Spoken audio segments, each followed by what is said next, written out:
PDP सदर महबूब मुफ्ती ने इमामों और मस्जिद के मौलवियों की निगरानी की सख्त अल्फाज में मजम्मत की है। उन्होंने इसे इस्लाम से मुसलमानों को दूर करने की कोशिश और मजहबी उमूर में सीधी दखल अंदाजी करार दिया है।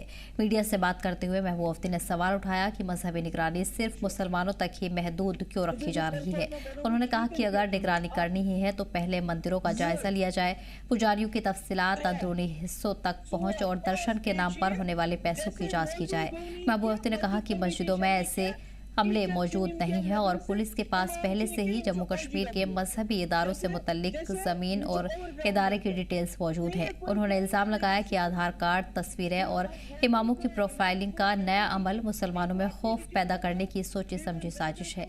महबूब मुफ्ती ने कहा कि मस्जिदें और इमाम मुल्क के दोस्त हैं, इसके बावजूद उनके साथ ओवरग्राउंड वर्कर्स जैसा सलूक किया जा रहा है। महबूब मुफ्ती का कहना है कि इस तरह की कार्रवाई अभी तो सिर्फ जम्मू कश्मीर तक महदूद है, लेकिन आगे चलकर पूरे मुल्क में फैल सकती है।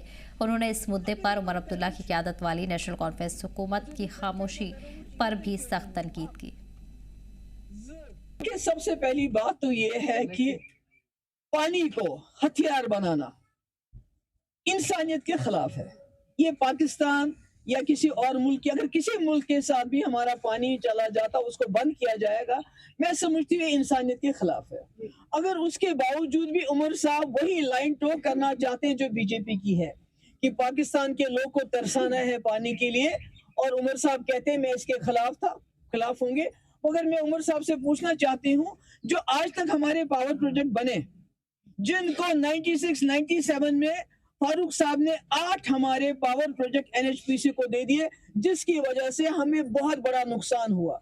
क्या उमर साहब ये गारंटी देते हैं कि जो हमें इंडस वाटर ट्रीटी की वजह से जो हमारे पावर प्रोजेक्ट बन के फारूक साहब ने एनएचपीसी को मूंगफली के दाम दिए, क्या गवर्नमेंट ऑफ इंडिया और उमर साहब ये जम्मू कश्मीर के लोगों को यकीन दिलाना चाहते हैं कि वो इस ट्रीटी को इंसानियत के खिलाफ जाके सस्पेंड करके जम्मू कश्मीर के लोगों को मुआवजा देंगे?